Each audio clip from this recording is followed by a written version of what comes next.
Bapak Ibu saudara-saudara yang Tuhan Yesus kasihi,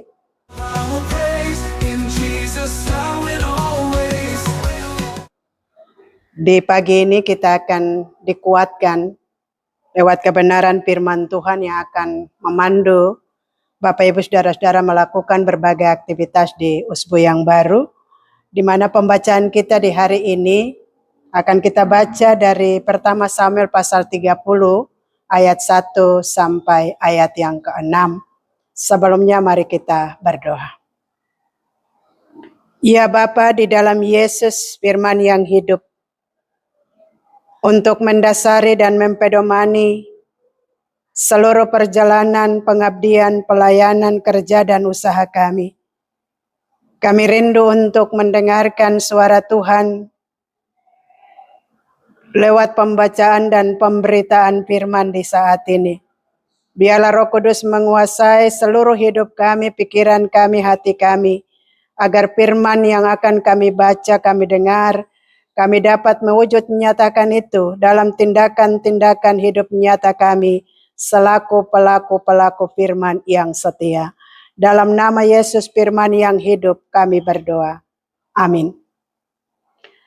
Pertama Samuel pasal 30 ayat 1 sampai ayat yang ke-6 dengan perikop pembalasan Daud kepada orang Amalek.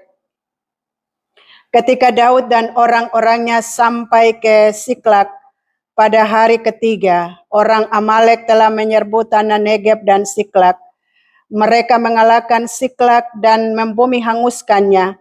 Mereka menawan perempuan-perempuan dan semua orang di sana, tua muda, tanpa membunuh seorang pun, melainkan menggiringnya sambil meneruskan perjalanan mereka.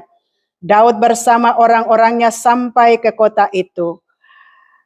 Ternyata kota itu telah dibumi hanguskan dan istri serta anak mereka yang laki-laki dan perempuan ditawan.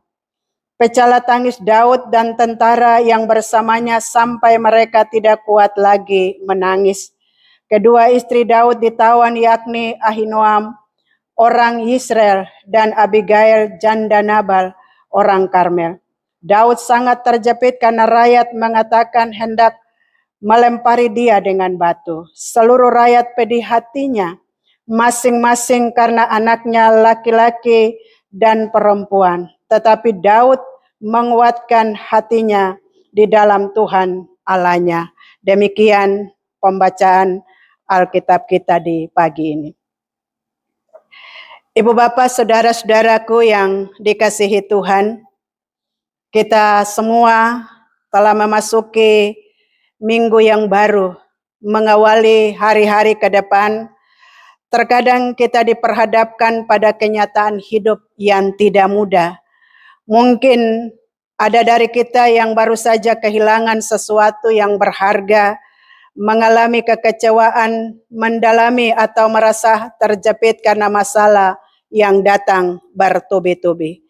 Jika beta dan Bapak Ibu sedang berada di titik itu, tetapi firman Tuhan menguatkan kita bersama untuk tetap meyakini bahwa Allah di dalam Yesus akan selalu turut bekerja, mendatangkan kebaikan dalam seluruh perjalanan kehidupan setiap kita.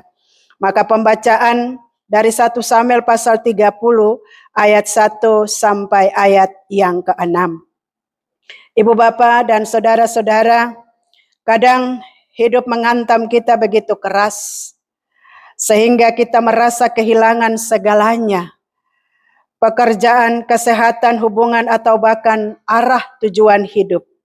Dalam bacaan ini, apa yang dialami Daud dan pasukannya mengalami momen tergelap dalam hidup mereka. Bukan hanya mereka kalah perang, tetapi mereka kehilangan keluarga, mereka kehilangan harta dan harga diri. Namun dari reruntuhan itu Daud menemukan kunci kekuatan yang sangat relevan bagi kita semua yang menjalani perjalanan di Usbu yang baru.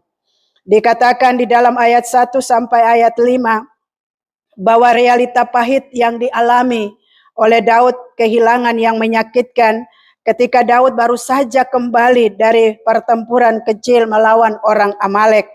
Ia lelah namun ia berharap pulang ke rumah dengan sukacita. Tetapi apa yang ditemukan, Bapak Ibu saudara-saudaraku yang kekasih dalam Tuhan Yesus, kota Siklak dibakar habis, tempat tinggalnya hancur. Istri dan anak-anaknya ditawan, kasih sayang keluarga direnggut paksa, harta benda dijarah, keamanan ekonominya hilang. Maka di dalam ayat 4 mencatat bagaimana reaksi yang sangat wajar. Di situ Daud menangis dan orang-orang yang bersama-sama dengan dia sampai titik paling terendah adalah mereka tidak lagi memiliki tenaga mereka untuk menangis. Seringkali Ibu Bapak sebagai orang percaya kita merasa bersalah, kita merasa bersedih atau juga kita menangis. Silakan kita menangis. Tetapi jangan ketika kita menangis lalu kita mempersalahkan Tuhan, iman kita mulai rapuh. Tetapi mari ketong belajar berpikir iman berarti harus selalu senyum. Padahal Daud seorang pria, seorang raja yang luar biasa menuruti hati Allah. Dia juga menangis sampai kehabisan air mata. Tuhan tidak menuntut kita untuk menyangka rasa sakit hati.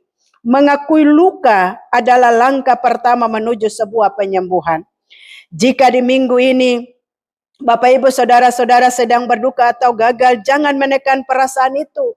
Bawalah itu kepada Tuhan. Sebab tangisan bukanlah tanda ketidakpercayaan. Tangisan adalah bahasa hati yang lelah dan butuh harapan. Ibu Bapak dan saudara-saudara, di ayat 6a dikatakan, situasi menjadi lebih buruk ketika tekanan datang bukan hanya dari musuh luar, tetapi dari dalam kelompok sendiri. Dan Daud sangat sesak hatinya karena rakyat berbicara tentang dia dan melempari dia dengan batu. Ini adalah puncak dari krisis kepemimpinan dan persahabatan.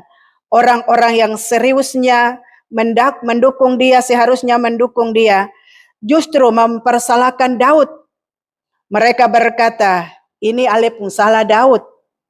Kalau Ale tidak pergi berperang, bagaimana mungkin Ale pun istri, bahkan ketong juga punya keluarga diculik. Ibu Bapak dan saudara-saudaraku yang kekasih, dalam kehidupan kita saat kita jatuh seringkali yang paling menyakitkan bukan kegagalan itu sendiri, melainkan penghakiman dari orang lain, dari teman, dari rekan kerja atau bahkan keluarga. Rasa dihianati dan dipersalahkan bisa membuat kita ingin menyerah, ingin marah atau balas dendam. Daud berada di ambang pemberontakan atau depresi total. Ia terjepit di antara kesedihan pribadi dan juga kemarahan. Ibu Bapak dan saudara-saudaraku yang kekasih, di ayat 6b, di tengah badai emosional dan fisik itu, maka Daud mengubah sejarah kehidupannya. Tetapi Daud menguatkan dirinya dalam Tuhan Allahnya. Perhatikan kata menguatkan dirinya. Ini mau mengatakan kepada setiap kita bahwa Daud tidak menunggu perasaan sedihnya hilang dulu, baru ia berdoa. Ia tidak menunggu orang-orang berhenti menyalahkan dia, baru ia bangkit.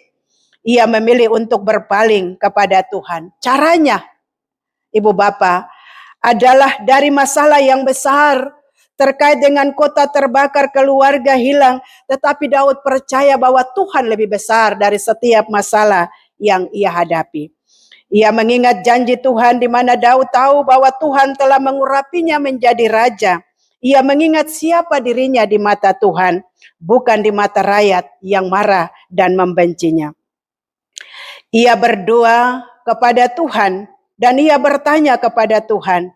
Ia mencari Tuhan, bahwa dengan Tuhan yang lebih besar dari masalah, maka ia mampu menghadapi dan menyelesaikan setiap masalah yang dihadapi.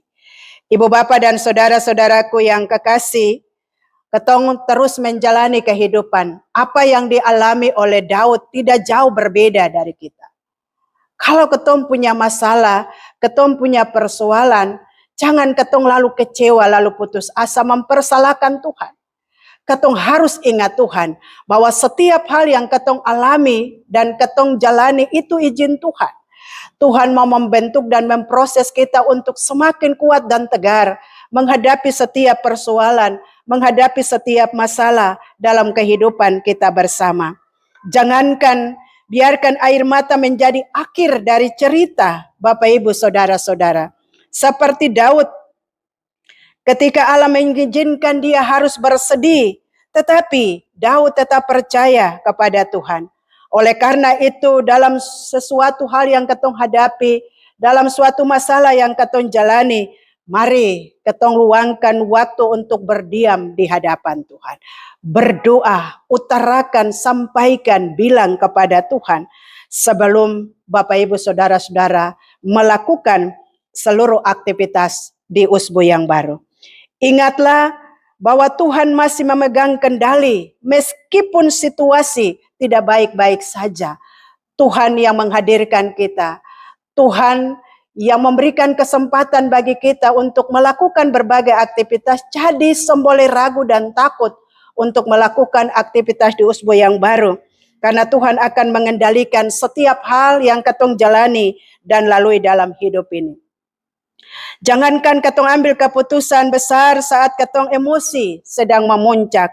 Tanyakan pada Tuhan seperti Daud, haruskah aku mengejar? Dengarkan suaranya. Daud akhirnya berhasil menyelamatkan kembali semua yang hilang karena ia kuat dalam Tuhan. Kisah ini belum selesai Ibu Bapa di dalam ayat yang ke-6, tetapi kemenangannya dimulai dari keputusan hati kalau ayat 6b dikatakan. Minggu ini ketong akan jalani Ibu Bapa dan saudara-saudaraku yang kekasih. Ketong mesti percaya, ketong mesti yakin bahwa Tuhan berjalan bersama dengan beta dan Bapak Ibu saudara-saudaraku yang kekasih. Mungkin tidak tahu badai apa yang akan menanti kita di depan. Namun teladan Daud mengingatkan kita bahwa masalah apapun yang sedang kita hadapi, jangan biarkan itu menjauhkan kita dari Tuhan.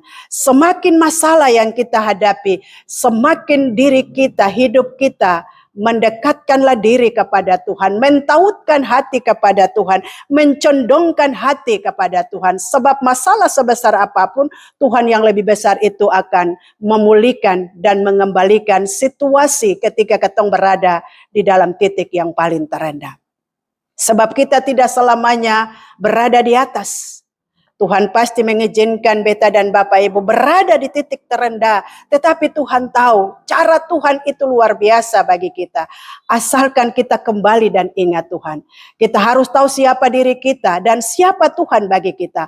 Kalau kita diciptakan dan ditempatkan Tuhan di tengah-tengah dunia, kita tahu bahwa Tuhan mempercayakan kita untuk melakukan berbagai aktivitas kita lewat peran-peran tugas kita di sepanjang usbu yang baru. Oleh karena itu Ibu Bapa, jangan mengandalkan kekuatan diri sendiri untuk menghadapinya. Kuatkanlah hati kita di dalam Tuhan. Serahkanlah kekhawatiran dan beban hidup kepada Tuhan. Sebab di dalam tangan Tuhan kita sementara dibentuk untuk semakin kuat. Ingatlah bahwa Allah yang kita sembah adalah Allah yang setia, yang sanggup memulihkan dan mengembalikan keadaan dan memberikan kemenangan kepada kita. Sebab di dalam kitab Yesaya 41 ayat 10 dia bilang, jangan takut, jangan bimbang, aku akan meneguhkan engkau dan tangan kananmu menyelamatkan engkau dan memberikan kemenangan kepada kita. Tuhan bilang melangkah di usbu yang baru. Jangan takut. Lepaskan ketakutan. Lepaskan kebimbangan. Tangan Tuhan akan meneguhkan kita. Dan akan memberikan segala kemenangan lewat berkat-berkat di tempat-tempat usaha dan kerja kita. Asalkan ingatlah Tuhan setiap waktu.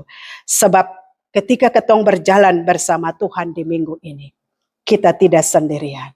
Tuhan berjalan bersama kita. Karena Tuhan adalah jalan kebenaran dan kehidupan.